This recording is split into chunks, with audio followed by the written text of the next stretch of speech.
Hi everyone. I'm filming this early because we have so much going on in this second half of August and ongoing, I have to say, for the rest of the year. So that's why I wanted to put this out a few days early. And the first part of August is, I know there's an awful lot going on, but it will be relatively quiet compared to as we build into the midpoint of the month. I mean, Lionsgate on the 8th of the 8th, I think, will be particularly strong this year. It was a wonderful time for new light codes coming in, but I think given the context of everything else that's happening as we shift into these higher dimensions, it will be even more significant this year.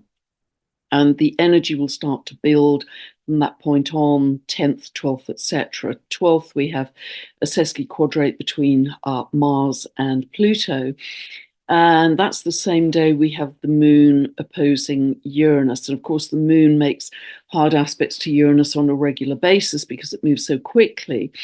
But nevertheless, that's a very feisty, angry day, potentially, a lot of uppity energy. So always take a breath before you react, because this is very impetuous and impulsive and potentially angry energy. Take a breath. On the 14th, we have Mars coming to exactly conjunct Jupiter at 16 of Gemini. Now, this is fantastic for new initiatives, particularly creative projects, particularly writing. Gemini is very linked to writing. It's also about fighting for our beliefs as well. And so that's going to come in strongly mid-month. It also, Mars is energizing the Jupiter-Saturn square. Now, I've done a whole video on the square between Jupiter and Saturn because it's happening exactly at this full moon, which I'm going to be talking about in a moment. Then on the 24th of December, Christmas Eve, then on the 15th of June next year. So this is an ongoing theme over about the next 11 months or so, 10, 11 months. But what I was talking about in that video was rather more personal for you. I'd just like to add in something else which has occurred to me with Jupiter square Saturn is around the legality and legitimacy of governments, because Jupiter is to do with the law, legality, legitimacy, and Saturn is obviously linked to governments, corporations, institutions, particularly because it rules Capricorn, those top-down structures. And this is coming up very clearly at the moment in Venezuela.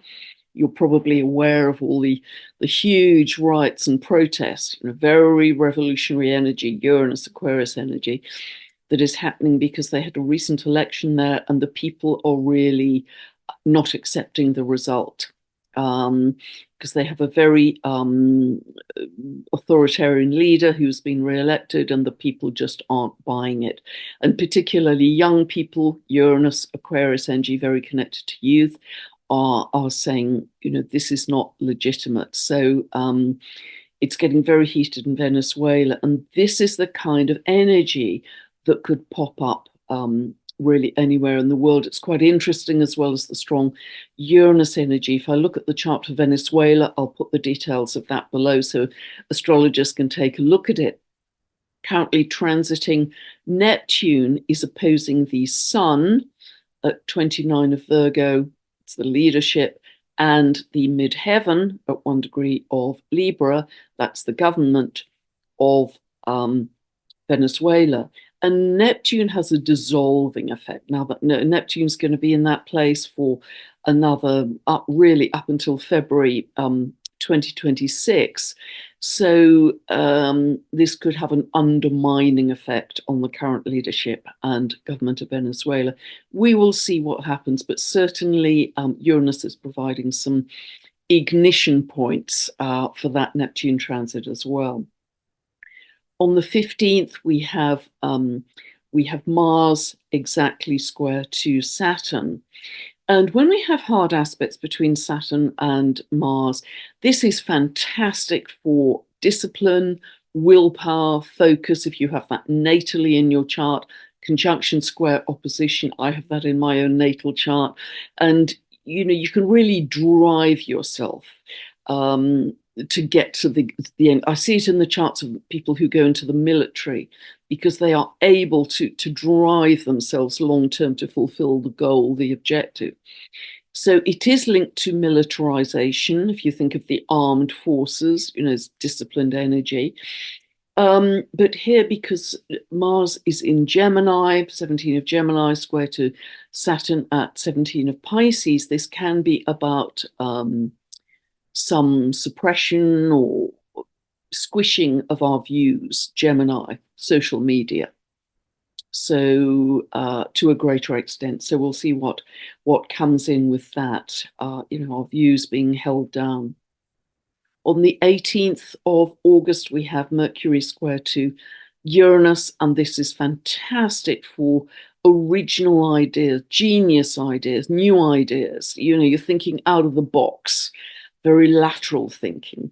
It also can bring in some shocking or surprising news. I think we will have so many truths coming to light it's going to be a tsunami of truth. I was talking to Nancy Rebecca about this. We're going to be talking later in the month about this and what she is downloading, what she is receiving spiritually. But I think it will be an absolute tsunami of truth from this point on.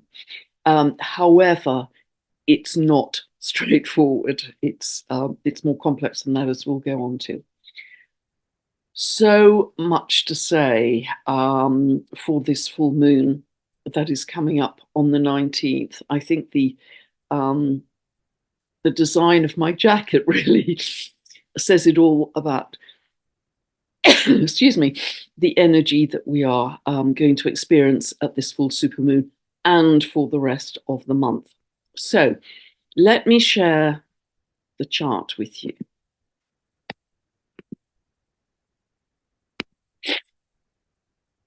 So this is it's actually a supermoon because the moon is very close in its orbit to the Earth, and that heightens our emotion and our emotional reactions.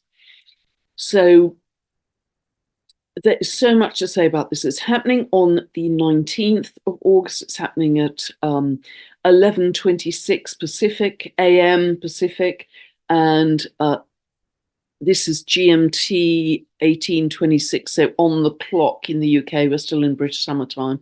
So it's 7:26 PM on the clock. There are 3 T-squares at this full supermoon. A T-square is one of the strongest astrological configurations we can have. It really leads to strong action, strong manifestation in the world. And these 3 T-squares are happening in cardinal, fixed, and mutable signs. So much to unravel here. So, as always, I set this chart for England. This is where I live. So ignore the clock face, ignore the houses. We're just looking at where the planets fall and their aspects to each other. Now, again, this is highlighting the US. I know people get cross when I'm constantly talking about the US, but over and over and over again, we're getting this highlighted. And that is here at the full supermoon, because if we look at the chart for the US, and the chart that is mostly used by astrologers is the 4th of July, 1776, 10:05 in the afternoon, Philadelphia, has its moon at 27 degrees, 10 minutes of Aquarius. This full moon is at 27 degrees, 15 minutes of Aquarius. So literally 5 minutes from exactitude on that moon of the US. Now, the moon is linked to the people. In mundane astrology, the US in 1776 was born out of revolution. This is very revolutionary energy. So this full supermoon, very powerful energy, is smack on the moon of the US, the people, and how uppity, revolutionary, rebellious they are feeling. It's a T-square in fixed signs because the sun and moon are always opposite each other. At a full moon, they are both exactly by degree square to Uranus. We have a T-square with Uranus, which rules Aquarius, and it is only 4 minutes from exactitude, my goodness, which also, of course, means that transiting Uranus is also square to the moon in the US chart. So we have incredibly, strong energy here. And remember, as I've said in the last couple of videos, that at the midpoint of July, it was exact on the 15th, 16th of July, it was really 13th to the 16th, we had Mars conjunct Uranus. And Uranus at the moment is also conjunct that fixed star Algol, which has that pretty grim myth of people losing their heads. So it's people going crazy, it's leaders falling from power, people in public prominence falling from power. And of course, on the 13th of July, we did have the attempted assassination aiming at the head of Donald Trump. And we also had, exactly on the full moon in Capricorn, the very last degree of Capricorn, the ending of the old order, we also had President Biden stepping out of the re-election race. We also had, I think that was on the 19th of July, we had the major glitches with CrowdStrike, and with the symbolism of Mars Uranus in Taurus, money. We had glitches in card payments, banking transactions. We had chaos at airports. Uranus rules aviation because it's a sky god. We had all kinds of chaos and mayhem, absolutely reflecting that Mars Uranus conjunction in Taurus. So that's the kind of energy. You get chaotic, turbulent, unexpected. It's very hard to predict exactly with Uranus because it will always rug pull, because it's the planet of the unexpected. This is on the 19th of August, the date that the Democratic National Convention begins in America. That's one heck of a date for them to have chosen, because that does not suggest that will go perfectly smoothly, let us say, with this T-square to Uranus. Now, Uranus, this isn't just for the full supermoon. Uranus, as I've mentioned before, will stay conjunct Algol until the end of October, then come back April, May next year. So this is, quite an off-on, it's not on energy, but it's off-on running into next year as well. This is charged. This T-square is charged. Uranus is to do with electrics and electromagnetic energy. So we could see a lot more geomagnetic storms, solar flares around about this time, particularly because Uranus is still in Taurus and will remain in Taurus. It doesn't fully exit until 2026. But this is seismic, heightened seismic activity.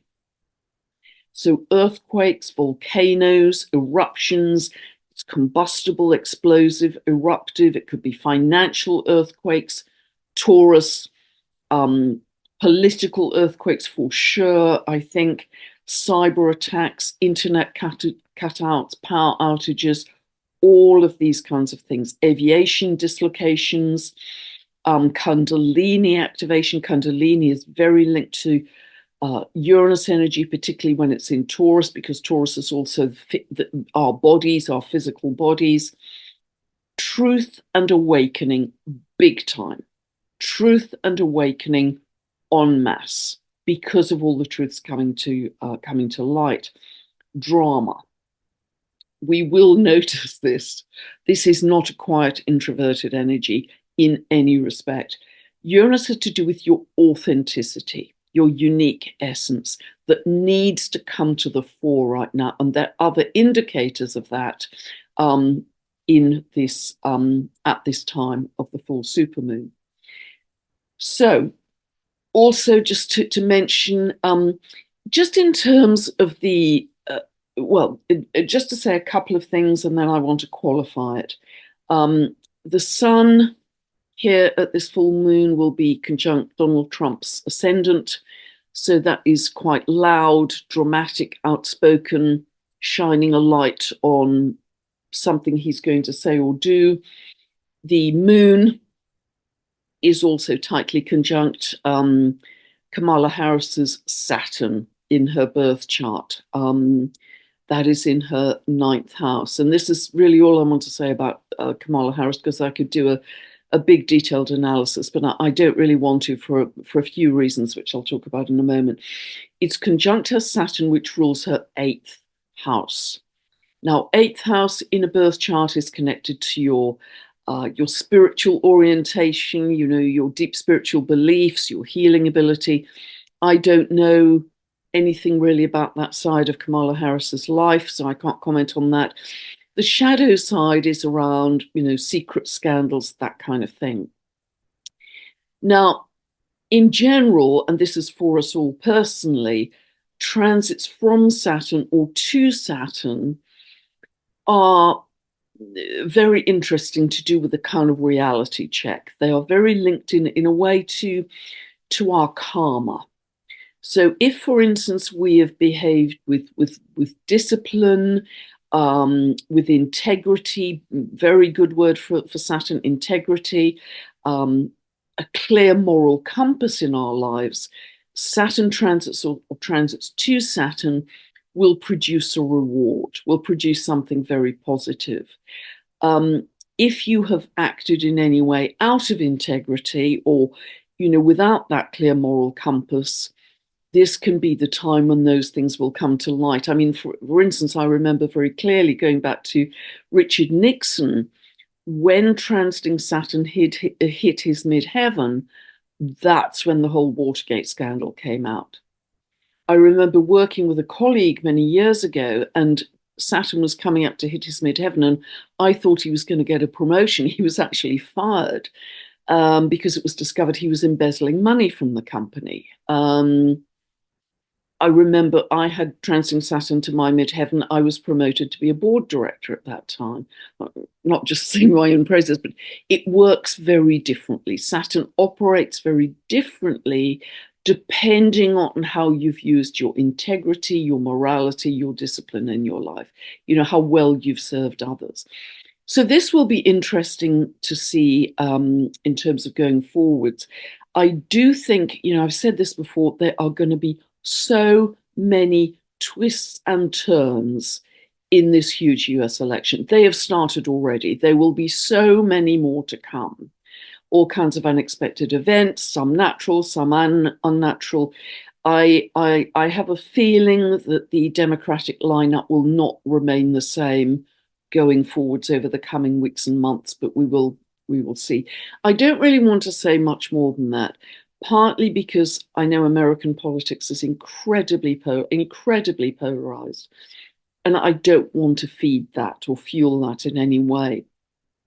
Second reason is, and this may be hard for particularly some Americans to accept, I actually have no views. I have no opinions on this. And, I may get a whole ton of comments on that. I just don't. And it isn't just because I don't live in America. I had no views on the UK election we've just had. And really the reason for that, and I've been thinking a lot about this recently, the reason for that is in any election anywhere, we are voting for an external authority candidate. We're voting for an external authority candidate. And we are moving beyond that paradigm. Governments in future are going to be much diminished if they exist at all. They're going to be much diminished because we're in a shift from those external authorities of all kinds that we have deferred to taking back our spiritual sovereignty. Taking back our spiritual sovereignty and operating from the inside out, peacefully, lovingly, rather than scattering our energy to external authorities. So, and yoga serves you very well in this to, stay in your eagle's perch. Astrology is a great teacher to stay in your eagle's perch. So that's why I have no views, because I think we are going to go just so far beyond that. And if you think of, all of the energy, the heat, the the effort that's being put into, and our societies have been built on this kind of polarities. We grow up as children, winners and losers. You pass or you fail. Winner takes all. The whole structure of society, blue or red, Democrat, Republic, the whole way society is structured, the rulers and the ruled, is around that polarity.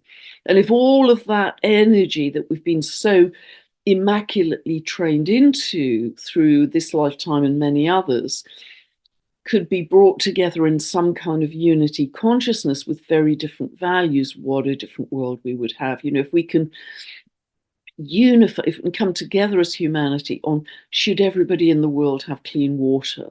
Should everyone in the world have enough food, abundant food? Should all living beings, the animals, the trees, all sentient living beings be loved and respected? Can we come together in collaboration, community like that? Boy, would we ever have a different world. And that's where we're going.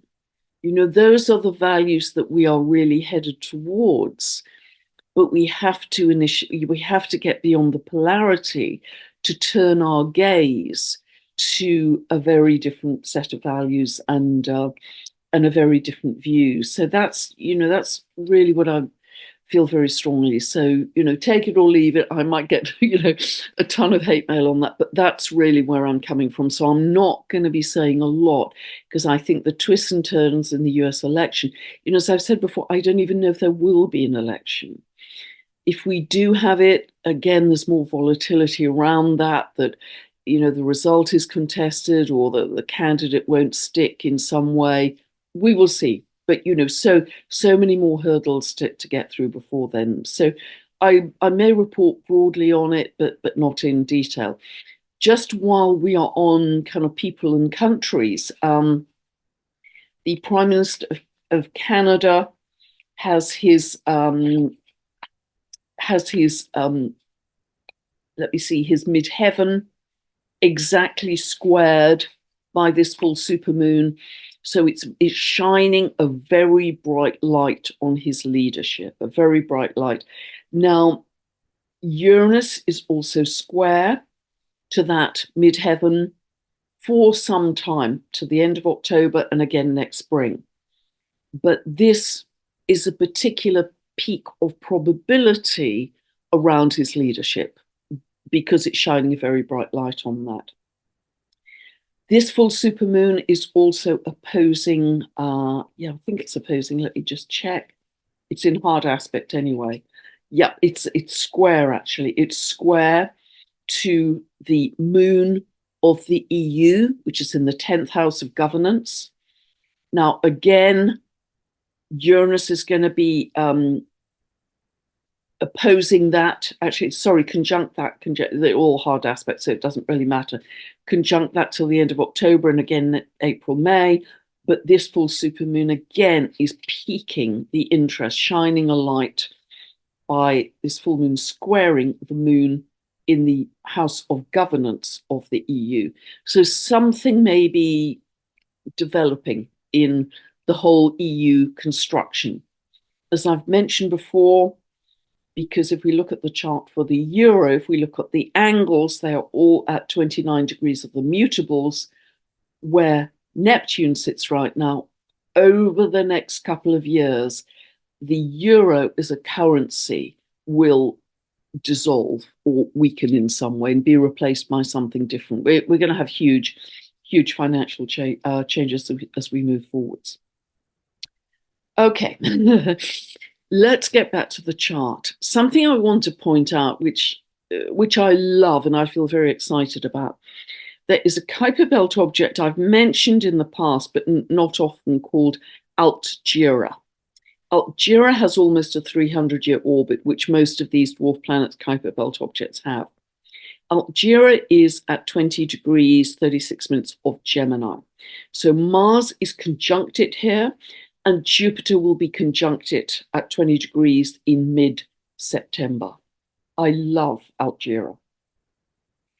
This is a real myth of the visionary.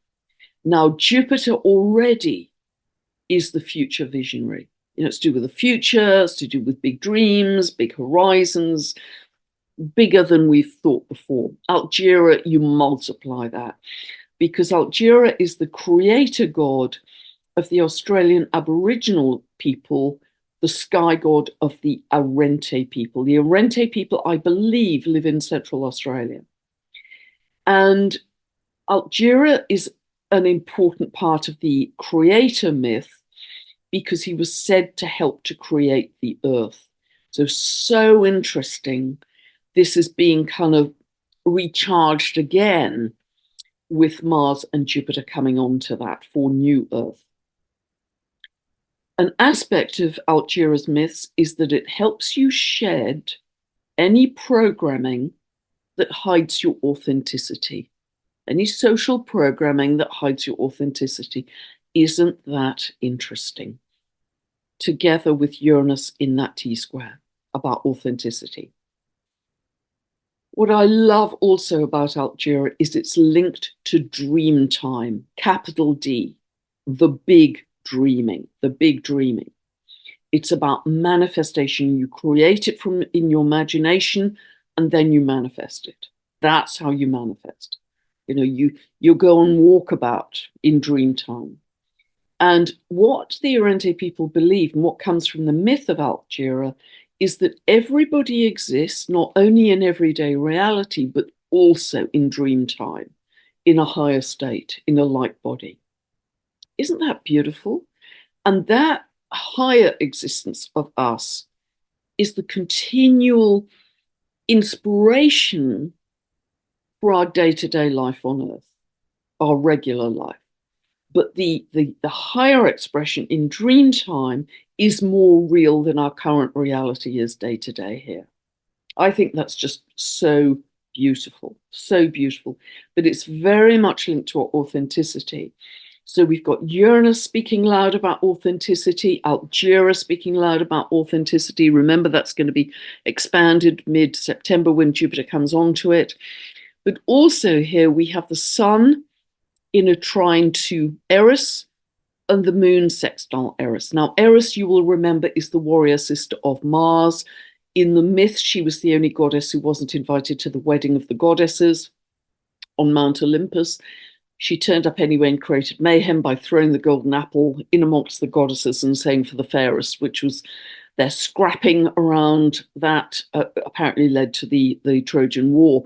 So she is a warrior goddess, and she is very linked to truth, justice, no compromise, everybody needing to be heard in society, equality, everybody having a voice, everybody having equal weight in society. So that's another aspect of authenticity and truth coming in. And we have a third one coming up here as well, because we have the fixed T-square that I've just talked about. This is Moon, Sun, and Uranus. We also have a mutable T-square. Now, we have this square between Saturn and Jupiter. Again, as I say, I've done a separate video on that, and I've just talked about that a little more, about legalities around governments. But they are in a T-square to Venus, because Venus is opposing Saturn, and they're both squaring Jupiter here.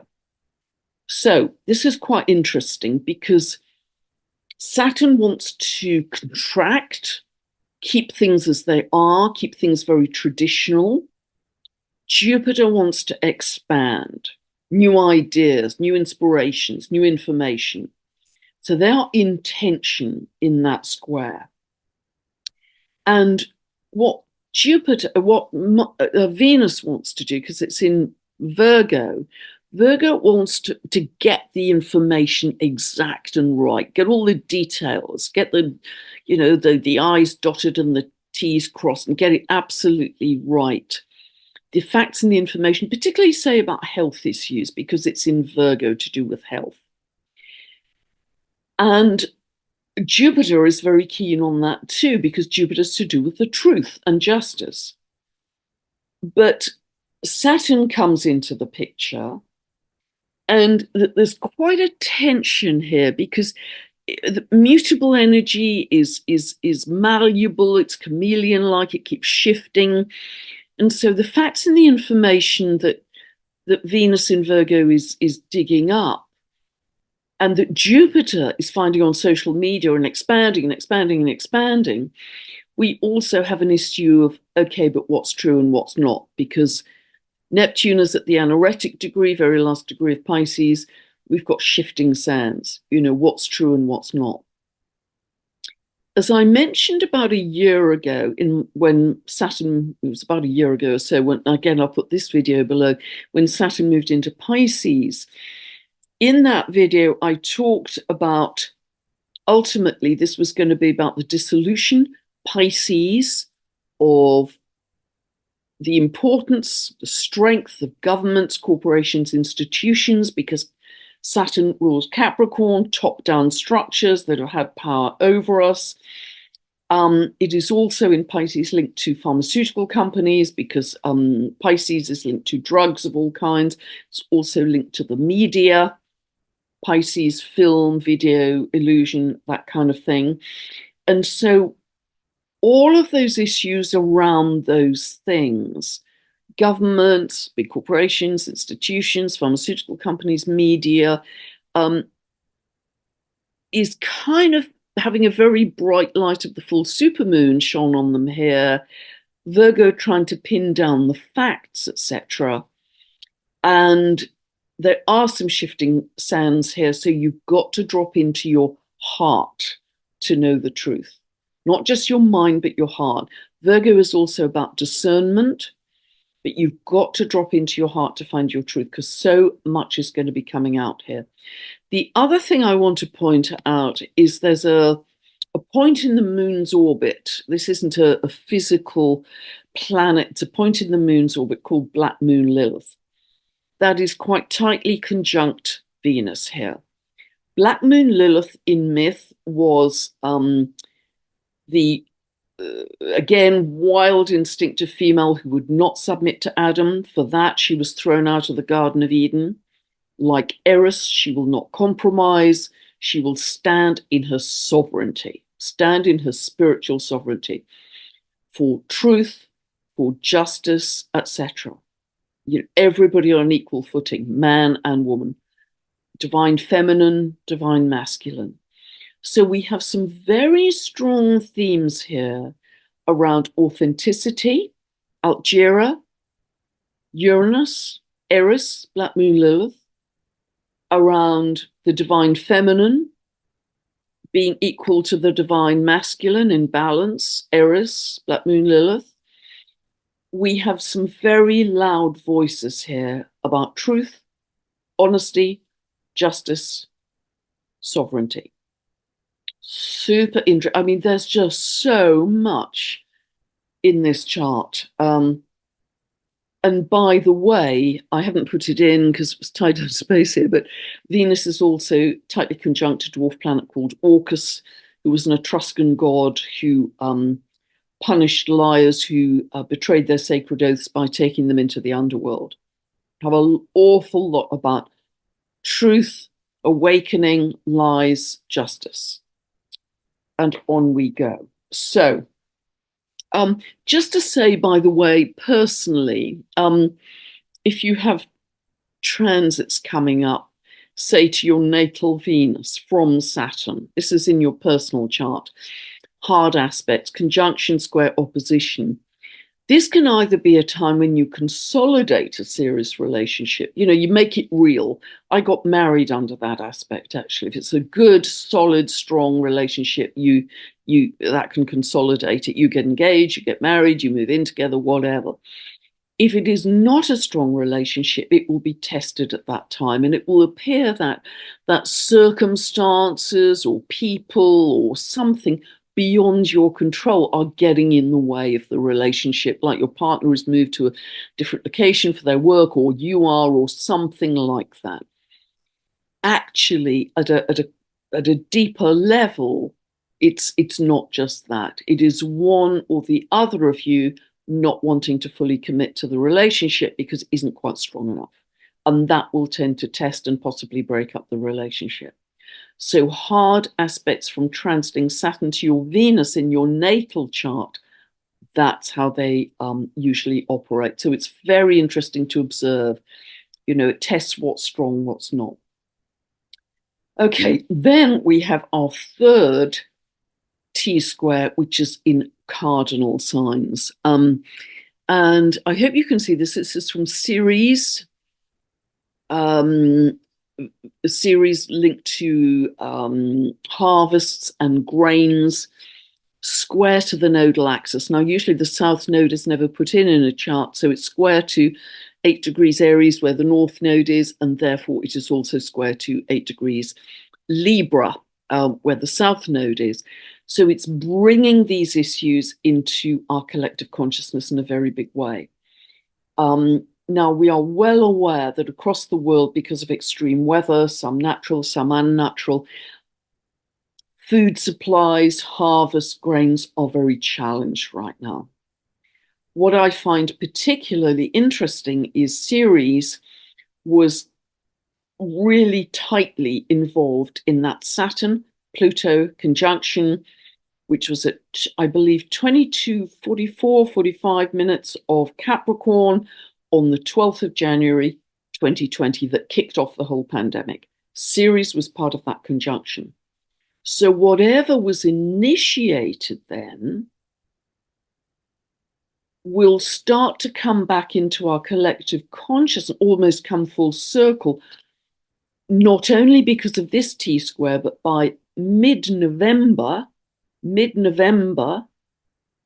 Ceres will be back at 22 degrees of Capricorn. I believe on the 15th of November, it's back to 22 degrees, 44 minutes of Capricorn, exactly where that Saturn-Pluto conjunction was at the beginning of 2020. So there's something about coming full circle. Saturn and Pluto are very much planets linked to traditional government, power systems, control, etc. This is going to be, we are into an extraordinary few months, astrologically. We will never have quite lived through the few months that we're going to go into starting this month. And so be aware of that. And kind of, I don't want you to feel nervous about that. In a way, I want you to feel excited. And I go back to my analogy. I can stop sharing here, actually, finally. I go back to my kitchen cupboard analogy that you have decided you are going to have this fabulous new kitchen, and the builders have arrived. They're smashing out the old kitchen cupboards. It's noisy. They've got their radios going, and there's dust and rubble. And you have moments where you think, oh, why did I ever commit to this? Why did I ever begin this? And so, but if you can keep that vision of your splendid new kitchen, it will be worth the mess and the rubble and the dust. That's a kind of very small analogy to what we're going to be going through.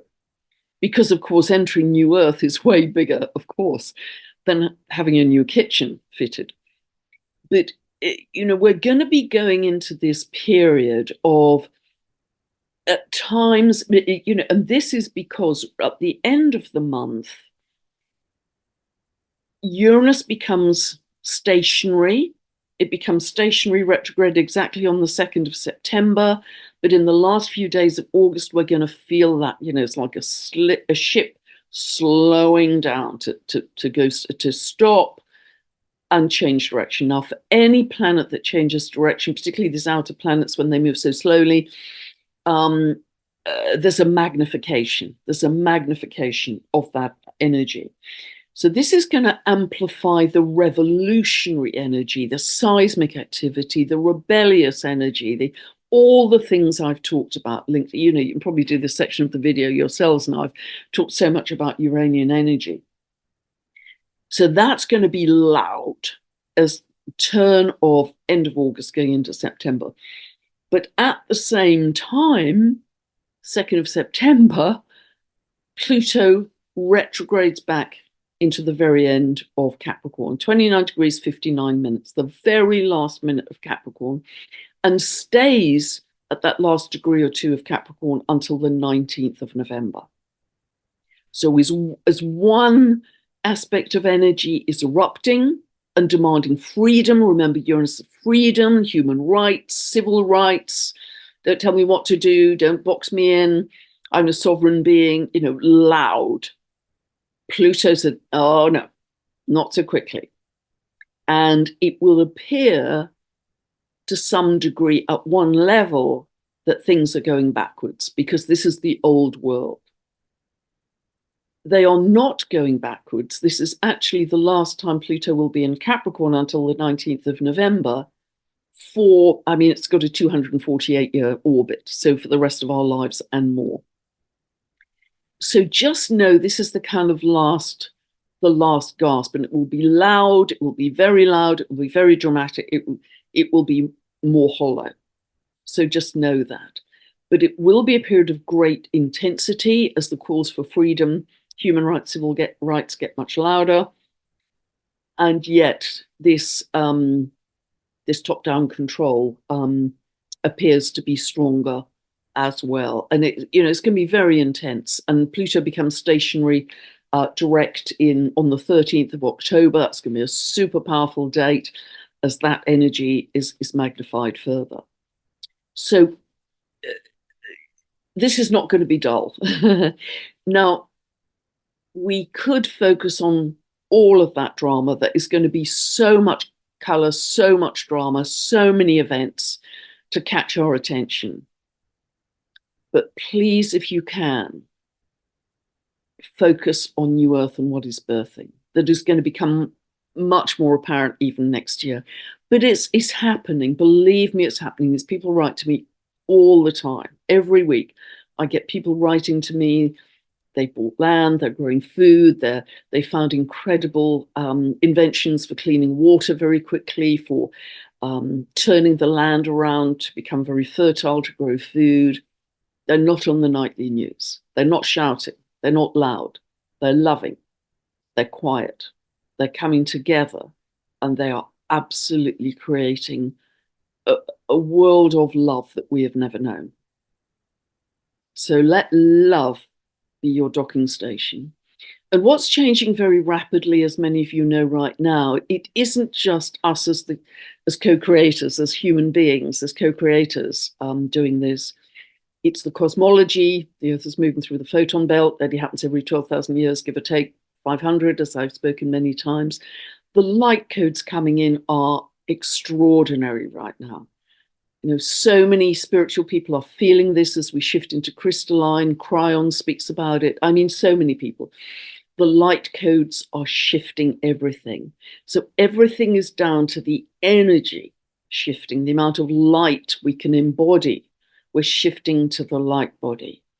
So we are being helped at many levels. It isn't just as dense human beings creating this. We're being accelerated and propelled and quantum jumped into a very different state. But we have a blank canvas because we are the people who are really putting the first layers of paint on the canvas. We have the energy to propel us and support us, but what are we going to paint on that canvas?